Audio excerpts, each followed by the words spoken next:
The transport ship shuddered as it broke through the atmosphere of Nexus Prime. Lee. Hannah pressed her face against the small window and watched the massive towers of the Galactic Defense Academy grow larger below. The buildings were made of some kind of crystal that caught the light of 3 different suns. They sparkled like diamonds against the purple sky. Hannah had seen many worlds during her military service, but nothing quite like this. The academy was built by the Luminari, a race of beings made of pure energy. They could shape matter with their thoughts alone. The towers twisted and curved in ways that would be impossible for human engineers to build. She touched the metal. On her uniform jacket, the metal was still warm from the ceremony 3 weeks ago. Admiral Chen had called her the greatest tactical mind of her generation. The press had named her the ghost of Kepler Station. But here, surrounded by aliens who could read minds and bend reality, she felt very small. The ship landed with a soft thump. Hannah gathered her single bag and walked toward the exit. She had packed light on purpose. Everything she owned could fit in one military duffel bag. It was a habit from years of moving between combat zones. The landing platform was crowded with new students. Most were not humanoid at all. Hannah saw a group of Drachnary cadets near the main entrance. They stood nearly 3 meters tall, their bodies covered in thick scales that looked like armor. One of them glanced at her and made a sound that might have been laughter. A floating orb approached her, glowed with soft blue light, and spoke in a mechanical voice. Cadet Lee Hannah, human female, age 26, combat experience, extensive. Follow the yellow guideline to processing station 7. A thin line of yellow light appeared on the ground in front of her feet. Hannah shouldered her bag and followed it. Other students were following similar lines in different colors. She noticed that most of the aliens got green or blue lines. Only a few got yellow lines like hers. The processing station was a small booth operated by a hexapod clerk. The creature had 6 arms and moved them independently as it sorted through datapads. Its compound eyes reminded Hannah of insects from Earth. Name, the clerk said without looking up. Lee Hannah, species human. The clerk's antennae twitched. Human, from the Sol system. Recent members of the Galactic Alliance, combat record. The clerk paused and read from a screen. Kepler Station Defense. 3 weeks against a Vorthan fleet. 12,000 civilian lives saved. Impressive for your species. Hannah said nothing. She had learned that aliens often meant such comments as insults, even when they sounded like praise. You are assigned 2 dormitory level 3, room 215. Your roommates are also from recent member species. Classes begin tomorrow at sunrise. Do not be late. The clerk handed her a data pad and an identity chip. Hannah clipped the chip to her uniform collar and took the pad. The yellow line appeared again, leading her toward the dormitories. The academy was even more impressive from the inside. The hallways were wide enough for the largest alien species to move comfortably. The walls showed holographic displays of famous battles and great leaders from across the galaxy. Hannah recognized a few human conflicts, but they were given much less space than the wars of older civilizations. She passed groups of students talking in languages she did not understand. Some communicated without words, using telepathy or chemical signals. A few Luminari cadets floated past, their energy forms crackling with controlled power. They left trails of light in the air behind them. Level 3 of the dormitories was clearly different from the upper levels. The hallways were narrower, and the walls were plain metal instead of shaped crystal. Hannah found room 215 and pressed her palm to the scanner beside the door. The room was small but functional, to beds, to desks, and a shared bathroom. One bed was already occupied by someone's belongings. Hannah set her bag on the empty bed and looked around. Through the single window, she could see the lower part of the academy grounds where maintenance workers moved between buildings. You must be the human. Hannah turned toward the voice. A young man about her age stood in the doorway.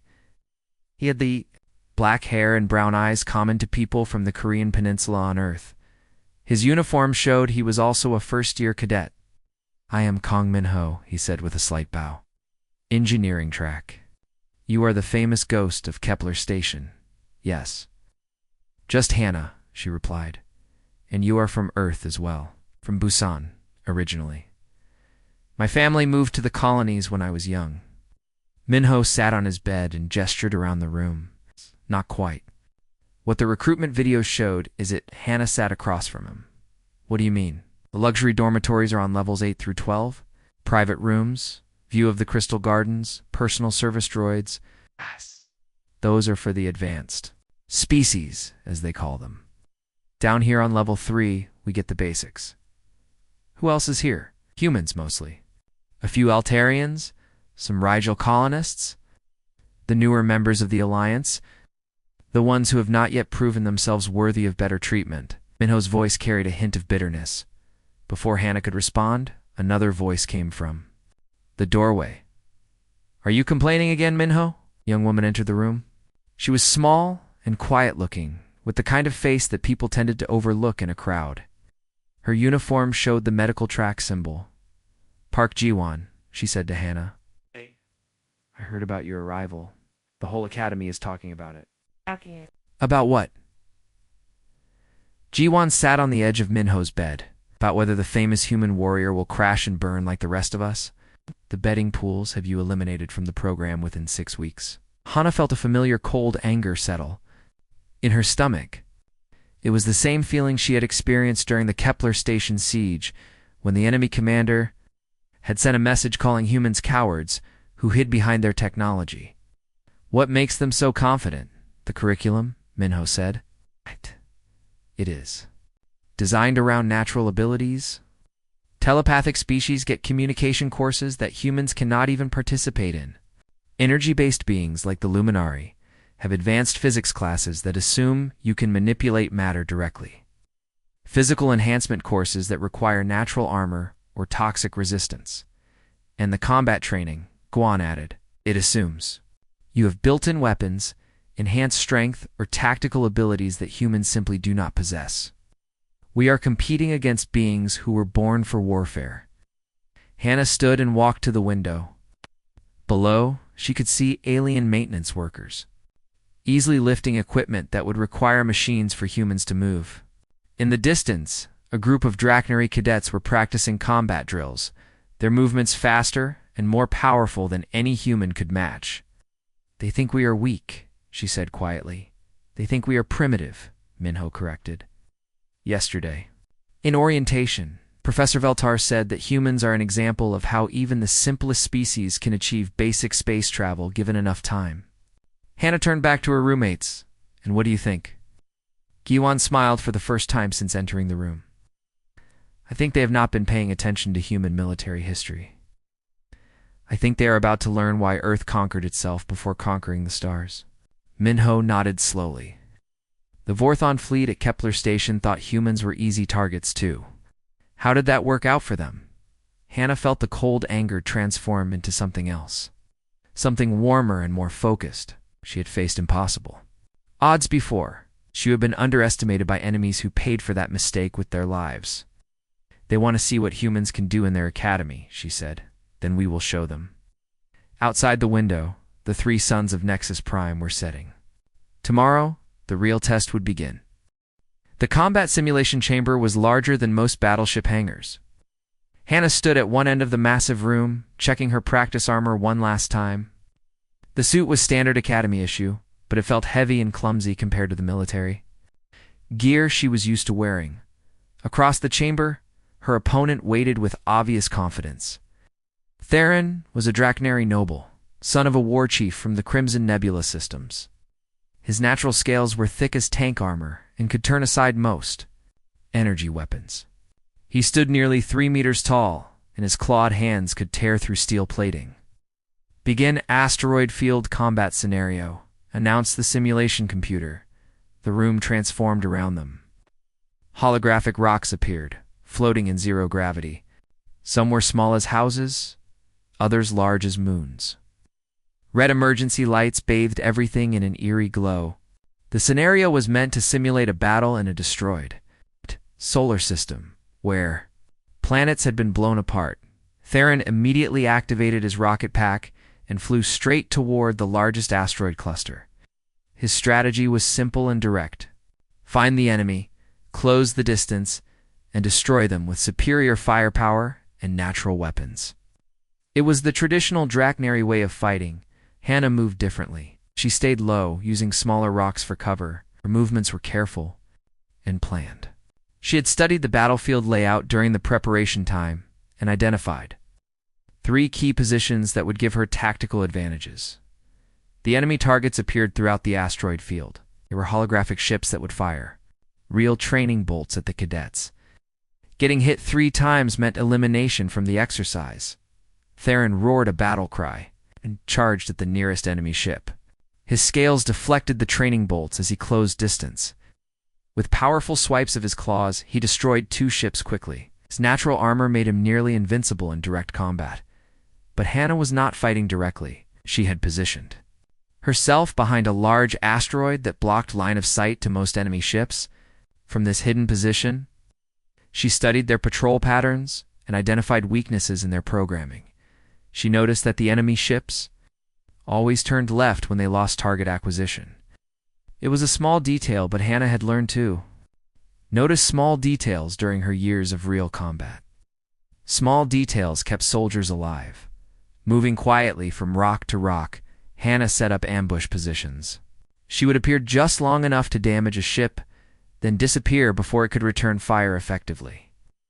When the ship turned left to search for her, she would already be positioned for another attack from the right side. Theron continued his direct assault approach. He destroyed ship after ship with brute force, his scales protecting him from most damage. But the enemy was adapting to his tactics, focusing multiple ships on him at once. Soon he was taking hits faster than he could destroy targets.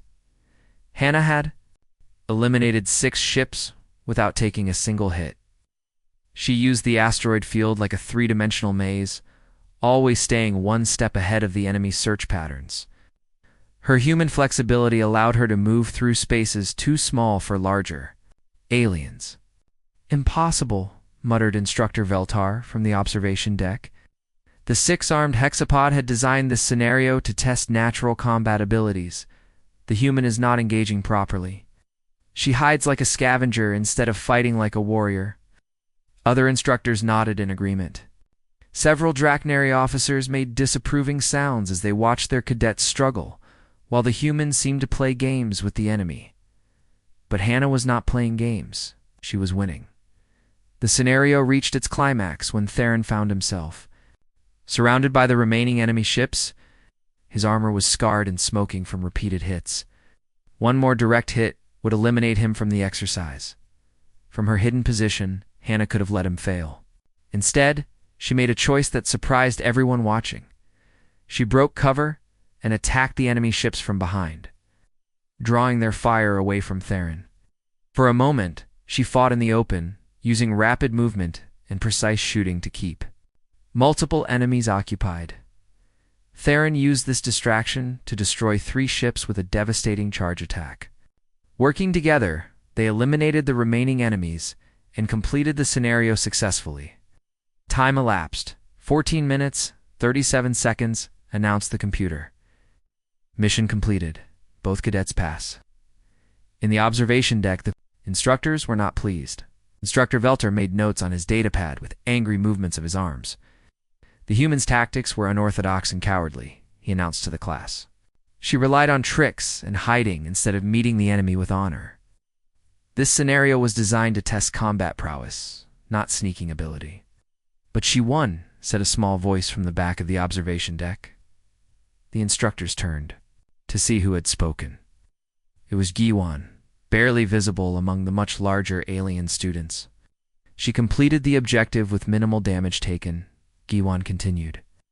In real combat, staying alive while defeating the enemy is the goal, is it not? Real warriors face their enemies directly, growled Captain Mordok, a Draknari instructor. They do not skulk in shadows like thieves. The human used environmental advantages, added Professor Zeltar. These tactics exploit weaknesses in the simulation rather than demonstrating true skill. Hannah removed her helmet and looked up at the observation deck. Her expression was calm, but her eyes held a dangerous glint. "With respect, instructors," she said in a clear voice that carried throughout the chamber. "At Kepler Station, I did not have the luxury of armor that stops energy weapons. I did not have claws that can tear through hull plating. What I had was a mining station full of civilians and an enemy fleet that outnumbered me 50-1. She walked closer to the observation window. I kept those civilians alive for 3 weeks using exactly these tactics. Environmental advantages, misdirection, and careful planning. The enemy called it cowardly too. Right up until I destroyed their command ship, the chamber fell silent. Even Theron, who had been cleaning his claws, stopped to listen. The Vorthan admiral sent me a message after the first week, Hannah continued. He said humans fight without honor, like insects hiding under rocks. I sent him a reply. Insects survive, Admiral. Honor is for the dead. Instructor Veltar Santenai twitched in annoyance. This academy teaches proper military doctrine, not guerrilla warfare techniques. This academy teaches alien military doctrine, Hannah corrected. Doctrine designed for species with natural weapons and armor. But humans adapt. We survive. We win with the tools we have, not the tools we wish we had. From the observation deck, she could hear alien students whispering among themselves. Some of the whispers sounded like mockery. Others sounded thoughtful. That evening in the mess hall, Hannah sat with Minho and Jiwon at a table near the back. The food was designed to meet the nutritional needs of dozens of different species, which meant it tasted like nothing at all. I heard what you said to the instructors, Minho said quietly. I think that was either very brave or very stupid. Probably both, Hannah replied. Guan was reading from her datapad while eating. I have been researching the other combat scenarios. They are all designed to favor species with natural combat advantages. Enhanced strength, armor, energy projection, telepathic coordination. What about humans? Hannah asked. Humans are expected to fail most scenarios. The few who pass are assumed to have gotten lucky or found loopholes in the programming. A shadow fell across their table. Tana looked up to see Vera, a luminary princess whose energy form sparkled with controlled power. Several other elite students Stood behind her like an honor guard. So you are the famous human warrior, Vera said. Her voice sounded like wind chimes in a gentle breeze. I watched your performance today, quite primitive, but effective in its own crude way. Thank you, Hannah said neutrally. Do not mistake that for praise, Vera continued. What you demonstrated today was the desperation of a weaker species trying to survive against its betters. You fought like prey animals using cunning because you lacked strength. The mess hall had grown quiet. Students at nearby tables were listening to the conversation. On my world, we have creatures called tunnel rats, Vera said. They avoid direct confrontation and strike from hiding. They survive by being too insignificant to hunt properly. Perhaps humans are the tunnel rats of the galaxy. Several alien students laughed at this comparison. The sound carried across the mess hall like ripples on water. Hannah stood slowly. Her movement was controlled and precise, like a weapon being prepared for use. You may be right, she said calmly. Humans might be like tunnel rats, small, clever, and very hard to kill. She leaned slightly forward, her voice dropping to just above a whisper. But you should remember, Princess, that tunnel rats survive because they are more dangerous than they appear. And sometimes, when you corner a rat, it bites back. Energy form flickered with surprise or anger. For a moment, the mess hall crackled with electrical tension. Then Vera laughed, a sound like breaking glass. How amusing. The little human thinks she can threaten her betters. She turned and floated away, her entourage following behind. The normal noise of the mess hall gradually returned.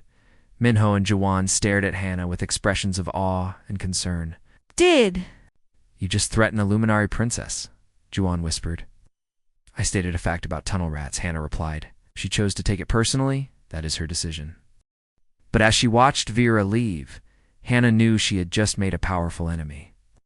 The real test was only beginning. The transport ship dropped them on Tartarus just after sunrise. The hostile moon orbited a gas giant so large it blocked half the sky. The surface was nothing but jagged rocks and poisonous mist that rose from sulfur vents.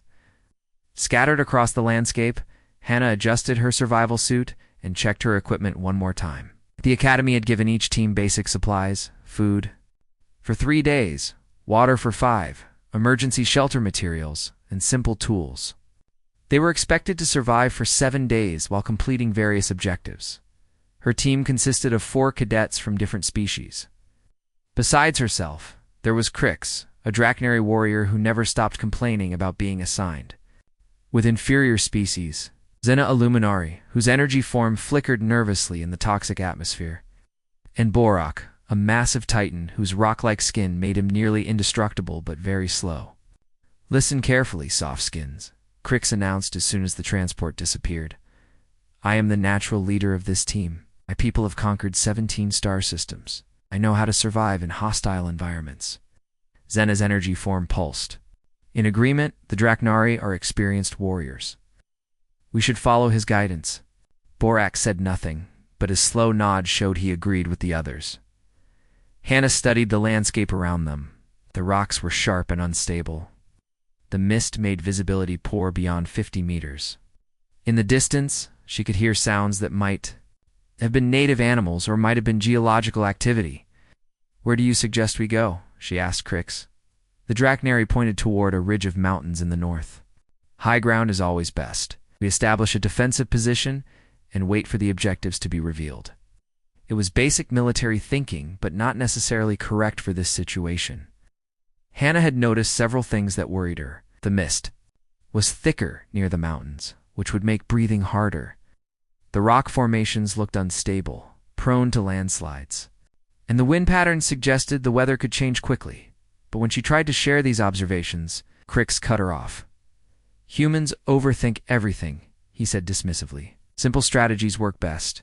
We go to high ground." They began walking toward the mountains. Crix set a fast pace that was easy for him, but difficult for the others. His natural strength and stamina far exceeded what humans or Luminari could match. Zena floated alongside him, but Hannah could see her energy form growing dimmer as she expended power to keep up. After 2 hours of climbing, they reached a rocky ledge that Crix declared suitable for their base camp. The view was impressive, but Hannah noticed the wind was much stronger here, and the poisonous mist was indeed thicker. "We build shelter here," Crix announced. "Borak, use your strength to move the large stones. Zena, you can shape the rock with your energy. Human, you can assist somehow." They began construction using the emergency materials. Design was simple: walls of stacked stone with a roof made from the shelter fabric. It looked solid and defensive, exactly what Drachnary military doctrine would recommend. But Hannah was watching the sky. The gas giant was moving across the horizon, and she had noticed a pattern in how the light changed. Every few hours, the giant would block the system's star completely, dropping the temperature dramatically. The Academy briefing had mentioned this, but not emphasized how severe it would be. "We need better insulation," Hannah said.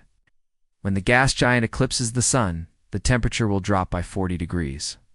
"The shelter is adequate," Crix replied without looking up from his work. "Drachnary are adapted to temperature variations." "What about the rest of us?" Hannah asked. Crix shrugged. "Adapt or die. That is how evolution works." The first eclipse came 6 hours later. The temperature plummeted so fast that frost formed on the rocks within minutes. Zena's energy form began to flicker more violently as the cold affected her ability to maintain cohesion. Hannah huddled in the shelter, using emergency warming packs to stay functional. Only Crix and Borak seemed unaffected. Their natural adaptations protected them from the extreme cold. "Perhaps we should have listened to the human," Zena whispered through chattering energy pulses. "Weakness," Crix declared. "My people endured worse conditions during the Void Wars."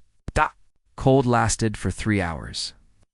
When the gas giant moved and warmth returned, Zena was barely maintaining her physical form. Hannah's lips were blue, despite the warming packs. That evening, the first real crisis struck. A massive storm came out of nowhere, bringing winds that howled like living things and lightning that crackled between the mountain peaks. The carefully constructed shelter began to shake, and then to collapse as the stacked stones were blown apart. Crix roared in frustration as his defensive position crumbled. "This is impossible." The stones weigh hundreds of kilograms each. Hannah was already moving. She had noticed earlier that the wind patterns created a natural shelter in a depression between two large boulders. It was not as impressive as the mountain ledge, but it was protected from the worst weather. "This way," she shouted over the storm. "Lower ground behind those rocks. We do not retreat," Crix declared. But another gust of wind nearly knocked him off the ledge. "Okay," and he reluctantly followed. The natural shelter was much smaller and less comfortable, but it was stable. The rocks deflected the wind, and the lower position protected them from the lightning. They huddled together as the storm raged around them. "How did you know?" Zena asked, her voice weak but curious. "I watched the patterns," Hannah replied. "Wind, temperature, rock formation. Everything connects if you pay attention." "Humans notice small things," Boric said in his slow, deep voice. It was the first time he had spoken since they landed. The storm lasted all night. In the morning, they emerged to find the landscape changed. Rock slides had blocked several paths, and new vents were spewing poisonous gas from cracks in the ground. Worse, their supplies had been scattered by the wind. Most of their food was gone, and their water containers were cracked. "We are dead," Zena said quietly. "Without supplies, we cannot survive 6 more days." Crix's confidence was finally shaken. "We send a distress signal. Request emergency extraction." "That means failure," Hannah pointed out. "We would be eliminated from the academy. Better eliminated than dead." But Hannah was studying their situation with the same careful attention she had given to everything else. The landscape had changed, but that also meant new opportunities. "The rock slide exposed an underground stream," she said, pointing to a dark opening between fallen boulders. "Can get fresh water there."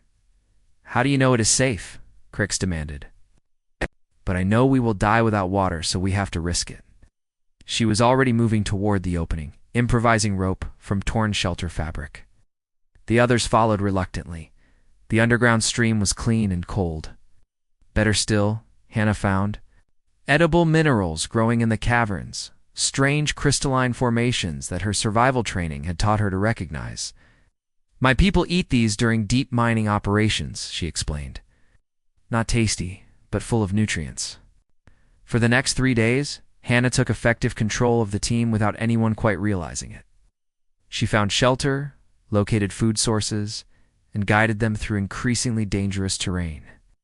Her human adaptability allowed her to solve problems that the others could not even see.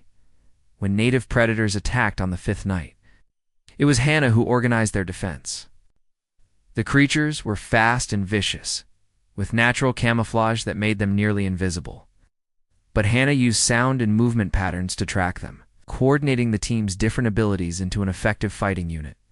Crix had the strength to hurt the predators. Zena could blind them with energy flashes. Boric could block their attacks with his rock-hard skin. But it was Hannah who told them when and where to use these abilities for maximum effect. "Behind you, Crix. 3 meters. Strike low." Zena, flash. "Now, Boric, charge forward." Her tactical coordination turned a desperate fight into a decisive victory.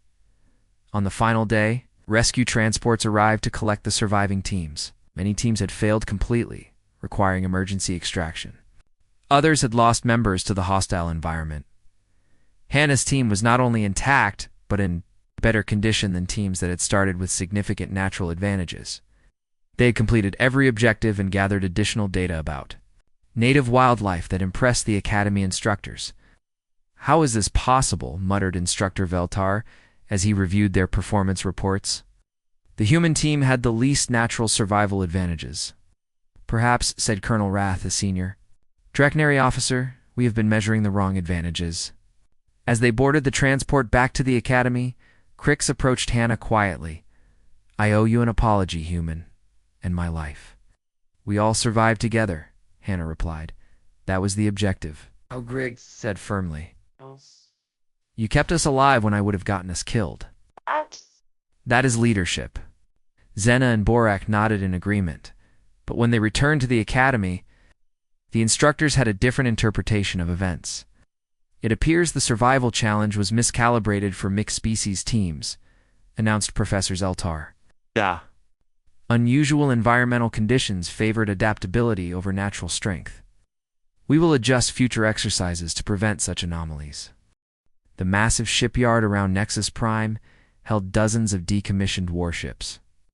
Each vessel was the size of a small city, bristling with weapons that had been modified to fire training rounds instead of real ammunition. The Grand War Games would use these ships in mock battles that tested everything the cadets had learned. Hannah stood on the observation deck of the Drachnary flagship Bloodfang, watching other ships move into formation. Each vessel was crewed by Academy students from different species and backgrounds. The winning fleet would receive honors that could determine their entire military careers. "Human, you will observe and take notes," Captain Zechthal announced, without looking at her. The Drachnary fleet commander was young for his species, but his scales already showed battle scars from real combat. "Do not interfere with actual tactical decisions. Your job is to learn how real warriors conduct space warfare." Hannah nodded politely and said nothing. She had been assigned to this fleet as a cultural observer, which was the Academy's way of saying she was not important enough to have real responsibilities. The other human cadets had received similar assignments with different fleets through the communication system. She could hear Minho aboard an engineering vessel, and Juan with a medical support ship. All three humans were treated as observers, rather than participants. The alien cadets made it clear that this was a test for real species, not for primitive newcomers to the galaxy. The opposition fleet was something entirely different. The Omnimind Collective had sent a group of their most advanced artificial intelligences to participate in the war games. These beings existed as pure information, controlling their ships through direct neural interface. They could calculate thousands of tactical possibilities in seconds and coordinate their entire fleet as if it were a single organism. "Easy victory," declared Subcommander Thekvar from his position at the weapons station. "The metal minds are powerful, but they think in predictable patterns. Drachnary tactics have defeated artificial intelligences before." Captain Zechthal agreed with confidence. "We charge their line with overwhelming force. Our armor can withstand their weapons long enough to close distance. Once we reach close combat range, natural warrior instincts will triumph over cold calculations." It was classic Drachnary strategy, proven effective in dozens of real wars. Use superior armor and weaponry to get close, then destroy the enemy through direct assault. Simple, honorable, and usually successful. But Hannah had been studying the opposition fleet through the ship's sensors. The Omnimind vessels moved with perfect coordination, like schools of fish or flocks of birds. Their formations were mathematically precise, with each ship positioned to support the others. Most importantly, they seemed to anticipate enemy movements before those movements actually happened. Captain Hannah said carefully, "May I ask about the enemy's predictive capabilities?" Zechthal turned to glare at her. "What do you mean, observer?" "Omnimind Collective uses probability calculations to predict enemy actions. If our tactics are traditional Drachnary methods, they will have extensive data about how such attacks proceed." "Are you suggesting Drachnary tactics are inadequate?" The captain's voice carried a dangerous edge. "Not inadequate," Hannah replied quickly, "but perhaps predictable to an intelligence that has studied thousands of similar battles." Subcommander Vekvar laughed harshly. "The human thinks machine minds are superior to warrior hearts. Perhaps she should have been assigned to the enemy fleet instead." Other bridge officers joined in the laughter. Hannah felt her face flush with embarrassment, but she remained silent. She had tried to offer helpful advice and been mocked for her efforts. "Prepare for battle," Captain Zechthal commanded. "All ships, assume attack formation, Beta 7. We advance in 3 waves, overwhelming their center while our flanks prevent escape." The Drachnary fleet moved into position with impressive precision. 17 heavy warships arranged themselves in the classic assault pattern that had won battles. Across a dozen star systems, our armor gleamed under the lights of Nexus Prime, and their weapons charged with power that made space itself shimmer. The Omnimind fleet responded by shifting into a defensive formation that looked almost organic. Their ships moved like living creatures, flowing around each other in patterns too complex for organic minds to fully understand. "Beginning attack run," announced the fleet commander over the communication system. "All vessels, maintain formation, and follow my lead." Yes. The first wave of Draconary ships accelerated toward the enemy line. Their strategy was to punch through the center of the defensive formation, then wheel around to attack the flanks from behind. It had worked against the Titan Empire and the Crystal Republics, but the Omnimind was ready. As soon as the Draconary ships committed to their attack vector, the enemy formation shifted. Ships that had been in the center suddenly moved to the sides, while vessels from the flanks appeared where the center had been. The movement was so fast and precise that it looked like a magic trick. The Draconary attack hit empty space where enemy ships had been moments before. Worse, they were now surrounded on three sides by enemy vessels that fired in perfect coordination. "Impossible," Captain Zekthal snarled. "How did they know our attack pattern?" Hannah watched the tactical display with growing understanding. Omnimind had not just predicted the Draconary attack. They had calculated it so precisely that they knew exactly when and where each ship would be at every moment. The second wave of Draconary ships fared no better. The enemy formation flowed around them like water, always staying just out of reach while concentrating devastating firepower on isolated vessels within 20 minutes. Half the Draconary fleet was eliminated from the exercise. Their ships drifted powerless, their weapons disabled by precise targeting that hit critical systems without damaging life support. "Retreat to secondary positions," Captain Zekthal ordered. His voice was tight with frustrated anger. "Regroup and prepare defensive formations."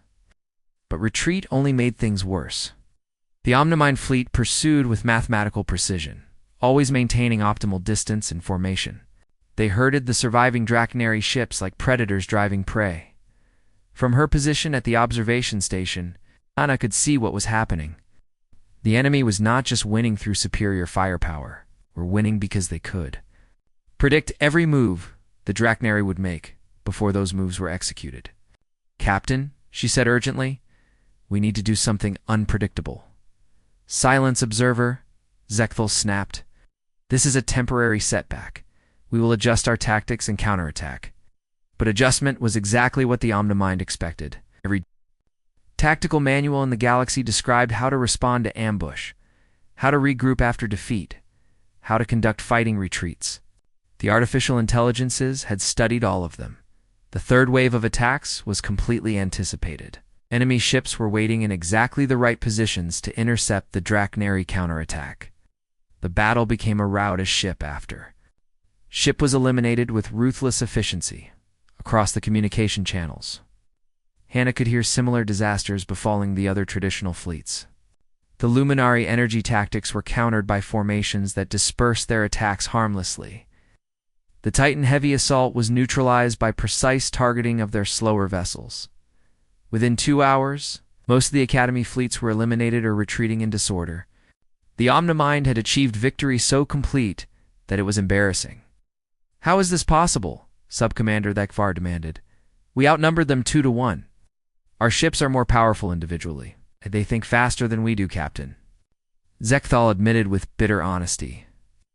"Every move we make, they have already calculated 10 moves ahead." From her observation post, Hannah studied the tactical displays showing the aftermath of the battle. She began to understand something that the alien officers had missed. The Omnimind was incredibly powerful, but it had one potential weakness. Their predictions were based on logical analysis of past battles and tactical doctrine. They expected their enemies to fight rationally, using proven strategies and conventional wisdom. But what if someone fought irrationally? What if they deliberately made choices that no tactical manual would recommend? What if they embraced chaos instead of trying to impose order? Captain Hannah said quietly, "I have an idea." Zekthal turned to look at her with eyes that held desperate hope. "Speak, human." At this point, even primitive ideas are worth hearing. The enemy predicts our actions based on military logic. But what if we stopped being logical? What if we deliberately made choices that seem wrong or foolish? "You suggest we fight badly on purpose?" Thekvar asked with confusion. I suggest we fight unpredictably, Hannah corrected. Use human tactics instead of alien ones. For the first time since the battle began, Captain Zekthal looked thoughtful instead of angry. Explain these human tactics, observer. Hannah took a deep breath. She was about to suggest strategies that went against everything the Academy had taught. About proper warfare? On my world, we call it guerrilla warfare. You do not fight the way the enemy expects. You do not follow the rules. You do things that seem stupid until they work. The bridge fell silent, except for the hum of ship systems. Outside the viewports, the lights of disabled Academy ships drifted like fallen stars. Give me details, Captain Zekthal commanded. Quickly. Hannah moved to the tactical display and began explaining concepts that had never been taught at the Galactic Defense Academy. Ideas about deception, misdirection, and psychological warfare. That came from a species that had fought itself for thousands of years before reaching the stars. As she spoke, she could see understanding dawn in the captain's eyes. For the first time in the war games, someone was about to try something the Omnimind had never seen before. The real battle was about to begin. You want us to ram our own ships? Together, Sub-Commander The Far stared at Hannah as if she had suggested setting themselves on fire. Not ram, Hannah explained patiently. Create debris fields that look like accident damage. The enemy will see what appears to be ships destroyed by collision, but actually we detach the crew pods first. The empty holes become weapons. Captain Zekthal studied the tactical plan she had outlined. It was unlike anything in Draknari military doctrine. This seems wasteful. We sacrifice ships to confuse the enemy. We sacrifice empty metal to save lives, Hannah corrected. The Omnimind calculates based on ship positions and firepower. If they think a ship is destroyed, they stop targeting that area. But crew pods are too small for their sensors to track effectively. The bridge officers exchanged uncertain glances. Everything about the plan violated their training and instincts. There's more, Hannah continued. We coordinate with the other surviving fleets. The humans in each fleet propose similar, unconventional tactics. We fight as multiple groups using the same unpredictable approach. The other fleet commanders will never agree, Dekvar protested. They barely acknowledge that humans exist. They will when they see the alternative is complete defeat, Hannah said quietly. Pride is meaningless when you are eliminated from the Academy. Captain Zekthal made his decision. Contact the other fleet commanders. Emergency Tactical Conference. Tell them we have a proposal from our human observer. The holographic meeting included captains from 7 surviving fleets. Most looked frustrated and desperate. A few appeared angry that they were being asked to listen to advice from primitive species. You wish us to follow human tactics, Captain? Mordyx of the Luminary Fleet spoke with obvious disdain. Tactics from a species that has never won a major space battle. With respect, Captain, Hannah replied, humans have won the only battles that truly mattered. We conquered our own world before we reached the stars. We turned a planet full of competing tribes into a unified civilization that required skills that no other species needed to develop. Tribal warfare has no relevance to modern space combat, declared Commander Vexstar from the Titan Heavy Fleet. Does it not? Hannah asked. The Omnimind treats this battle like a chess game. They calculate optimal moves based on logical assumptions, but human tribal warfare was never logical. Was creative, desperate, and completely unpredictable. She activated the tactical display showing her proposed battle plan. We divide into small groups that appear uncoordinated. Each group acts independently, making choices that seem random or foolish. The enemy cannot predict chaos because chaos has no pattern to analyze. Captain Zekthal added his support. The human tactics focus on deception and misdirection. We make the enemy see what we want them to see, not what is actually happening. For the next hour, Hannah explained concepts that had never been part of galactic military education. Feints and false retreats. Psychological warfare designed to make enemies doubt their own perceptions. The use of apparent weakness to conceal hidden strength. Most importantly, she explained how to coordinate between different fleets without appearing to coordinate at all. Each fleet maintains communication silence, she said. But we use predetermined signals based on ship movements. The enemy will see random maneuvers. We will see messages. This requires enormous trust between commanders who barely know each other, observed Captain Kelthany of the Mixed Species Support Fleet. Yes, Hannah agreed. But humans excel at building trust quickly. It is how we survived as a social species. Gradually, the alien commanders began to understand what she was proposing. It was not just new tactics. It was an entirely different philosophy of warfare. "You have nothing to lose," Captain Mordix finally admitted. "Traditional approaches have failed completely." "Then we try the human way," Captain Zekthal declared. The next phase of the war games began with apparent chaos.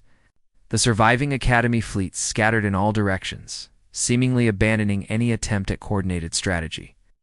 Individual ships moved in patterns that looked random or desperate. The Omnimind fleet regrouped and began systematic pursuit.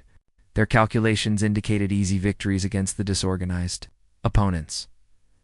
But what looked like chaos was actually carefully planned deception. Hannah had positioned herself as a communication hub, using encrypted channels to coordinate between the human observers in each fleet. Minho provided technical advice about ship systems and vulnerabilities. Guan contributed insights about psychological pressure and stress responses.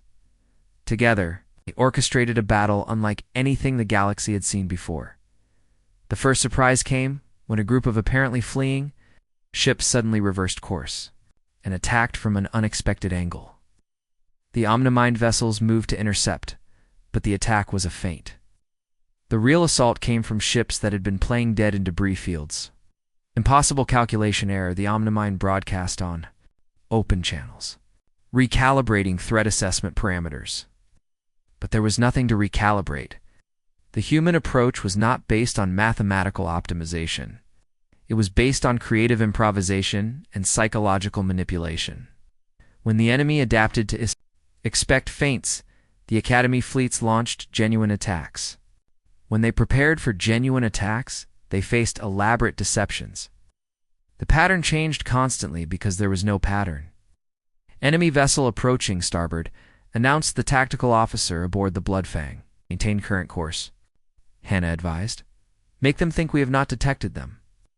The Omnimind ship closed distance, preparing for what appeared to be an easy kill. At the last moment, the Bloodfang dropped its power signature and ejected debris, simulating catastrophic damage. The enemy vessel moved on to engage more active targets as soon as it was gone. The Bloodfang restored power and attacked the Omnimind. Ship from behind, artificial intelligence had been tricked into ignoring a functional enemy vessel. Similar deceptions were playing out across the battle space. Ships that appeared damaged were actually fully operational. Retreat movements that looked panicked were actually tactical repositioning. Communication static that seemed like equipment. Failure was actually coded messages between human coordinators. The Omnimind began making errors for the first time in the exercise. Their predictions became unreliable when faced with opponents who deliberately made irrational choices. "Secondary objective achieved," Minho reported from his engineering vessel.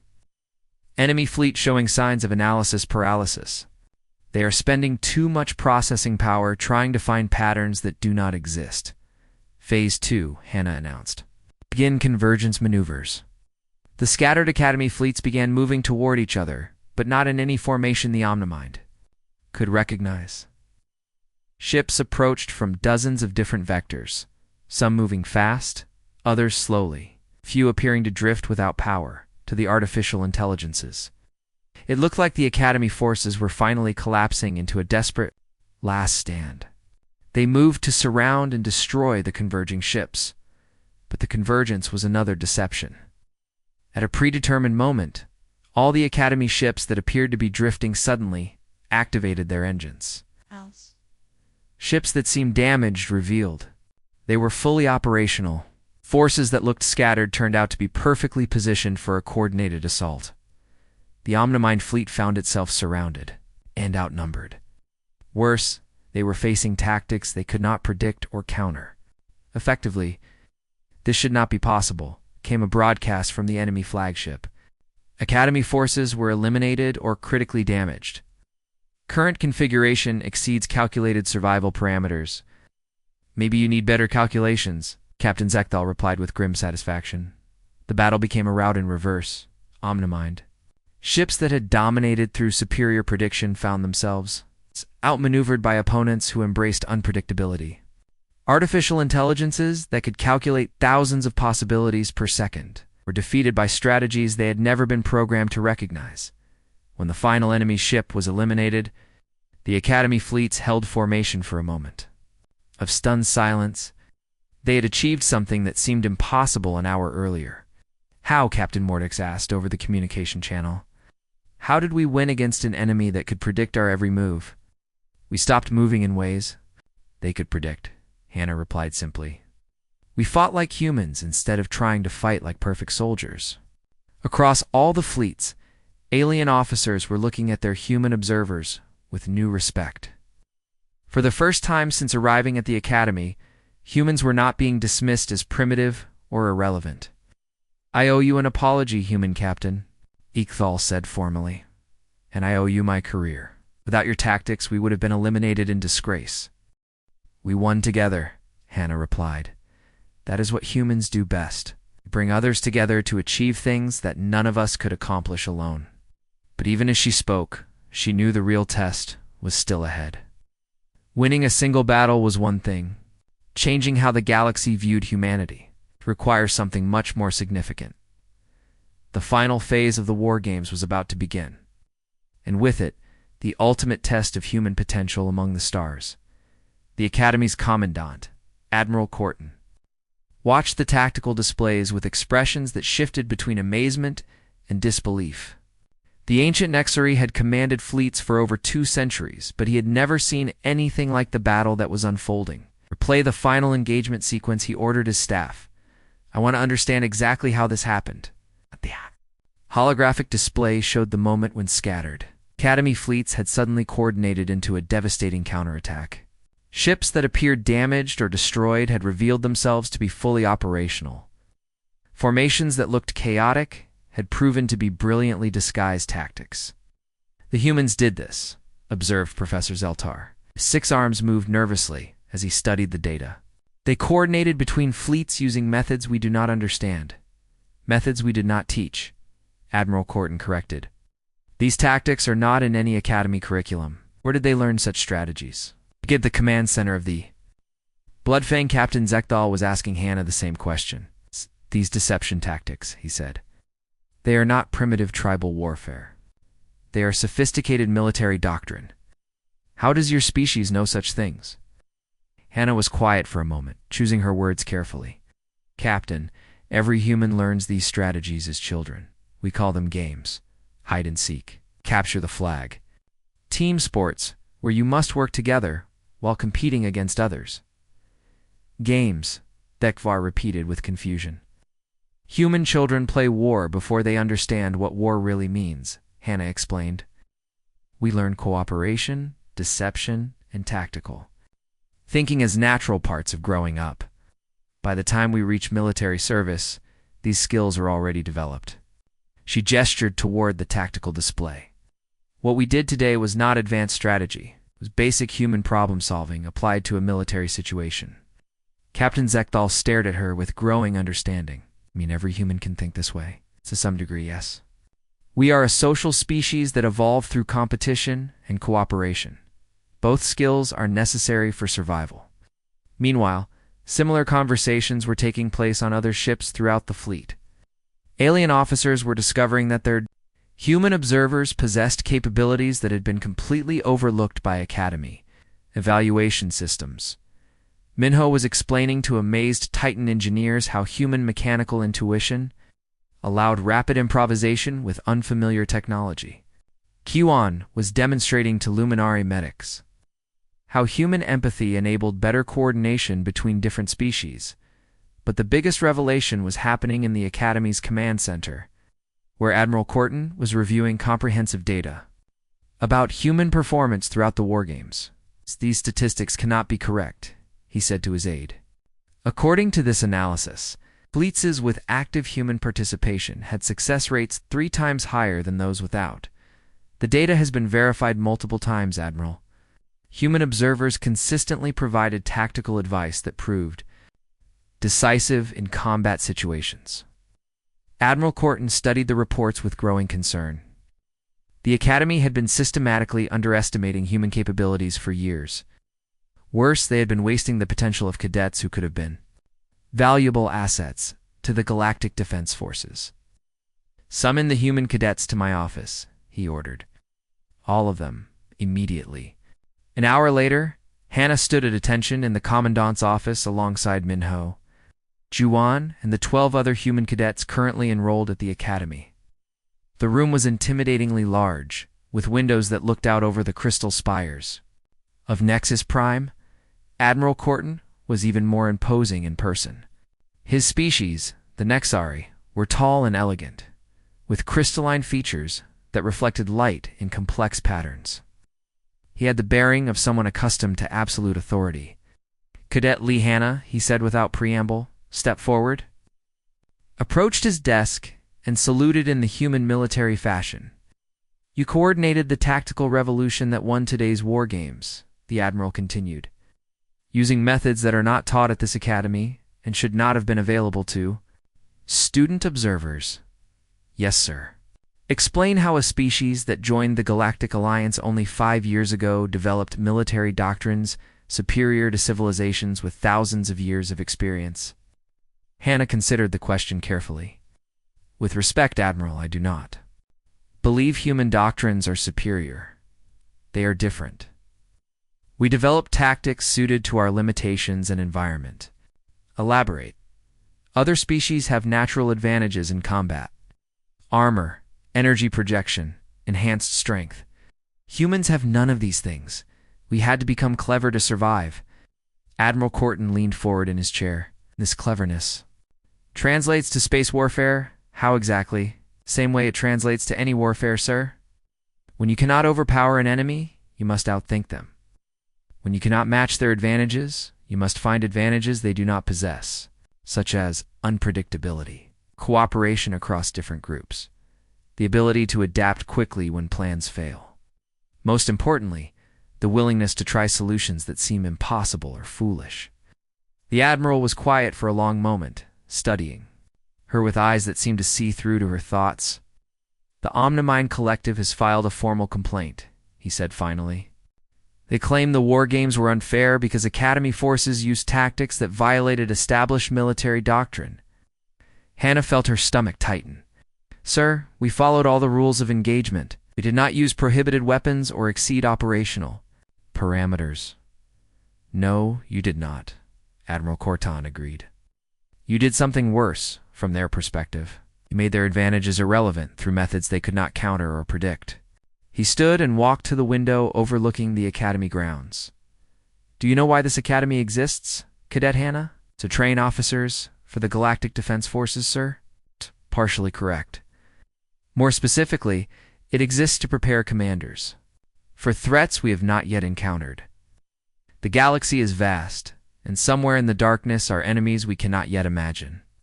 He turned back to face the assembled humans. "Today, you demonstrated abilities that our current military doctrine does not address. You showed that unconventional thinking can overcome superior technology and processing power. These are exactly the capabilities we need for unknown threats." Admiral Corton returned to his desk and activated a holographic display, effective immediately. "The Academy curriculum will include mandatory courses in human tactical methodology. All senior cadets will study the strategies you employed today." The display showed new course listings: asymmetric warfare, psychological operations, multi-species coordination, and creative problem-solving. Furthermore, the Admiral continued, "Human cadets will no longer be assigned as observers. You will take active leadership roles in all future exercises." Hannah felt a wave of relief and pride, but the Admiral was not finished. "Cadet Lee Hanna, you are hereby appointed as the Academy's first human tactical instructor. You will develop and teach courses in unconventional warfare to cadets from all species." The other human cadets looked at her with expressions of amazement and approval. After months of mockery and dismissal, they were finally being recognized for their true capabilities. "There is one more thing," Admiral Corton said. The Galactic Defense Council has been observing these wargames closely. They are concerned about recent intelligence suggesting new threats at the galaxy's edge. Threats that may require exactly the kind of tactical innovation you demonstrated today. He handed Hannah a datapad with classified markings. Your first assignment as an instructor will be to develop defensive strategies for scenarios where conventional military doctrine has failed. You will have access to our most advanced simulation systems and unlimited resources. Sir Hannah said carefully, "May I request that my team be allowed to work together on this project?" Your team? The other human cadets, sir? We work best when we can combine our different perspectives and specialties. Admiral Corton smiled for the first time since they had entered his office. Of course, I should have expected that response. From a species that excels at cooperation. As they left the Commandant's office, Hannah felt the weight of responsibility settling on her shoulders. The Academy was not just recognizing human capabilities, they were depending on them. 6 months later, Hannah stood before a classroom filled with cadets from dozens of different species. The students who had once mocked her as primitive now competed for positions in her advanced strategy courses. The curriculum had expanded to include human approaches to leadership, innovation, and problem-solving.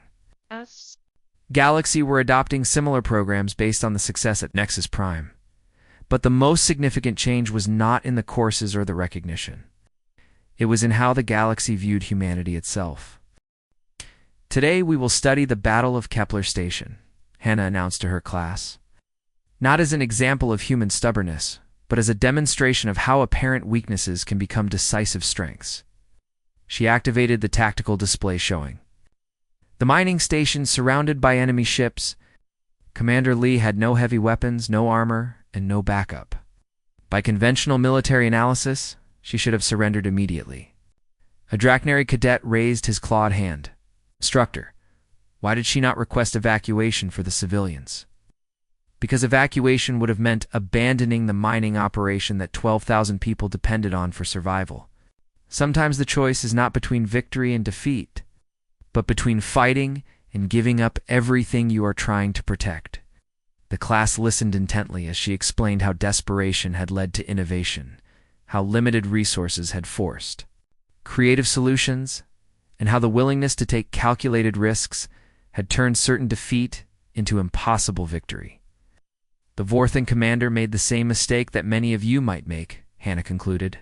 He assumed that superior firepower guaranteed victory. He forgot that wars are won by thinking, not just by shooting. After class, Hannah walked through the academy corridors that had once felt hostile and unwelcoming. Now they felt like home. Human cadets moved among their alien classmates as equals, their contributions valued, and their potential recognized. She paused at a window overlooking the training grounds where new students were arriving for the current semester. Among the towering aliens and exotic energy beings, she saw human faces looking up at the crystal spires with the same mixture of awe and determination she had felt months earlier, but these new human cadets would face a different reception.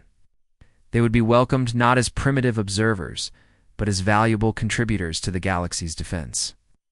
They would be challenged to prove themselves, but not dismissed before they had the chance to try. The galaxy had learned what Earth's enemies had discovered too late. Never underestimate the species that conquered their own world through sheer stubborn refusal to surrender. And in the darkness at the galaxy's edge, where new threats were beginning to stir, that lesson would soon prove more valuable than anyone could imagine. The age of human warfare among the stars had begun.